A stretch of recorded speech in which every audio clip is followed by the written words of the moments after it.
সকালে ঘুম থেকে উঠে যদি দেখেন আপনার ঘরটা গোছানো আছে তাহলে কিন্তু আপনার অনেক ভালো লাগবে।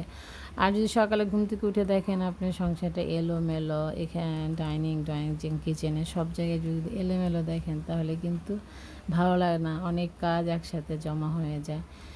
এই জন্য আমি রাতে ঘুমোতে যাওয়ার আগেই আমি আমার ডাইনিং কিচেন কিছুটা হলেও কাজ গুছিয়ে রাখি, যেন পরের দিন সকালে আমার সুবিধা হয়।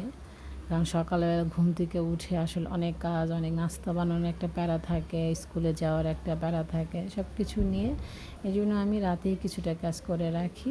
এতে সকালে ঘুম থেকে একটা ফ্রেশ, একটা সতেজ মন নিয়ে ঘুম থেকে ওঠা যায়। আমার ভালো লাগে। তো আজ আমি আমার ডাইনিং রুমটা আপনাদের সাথে শেয়ার করছি।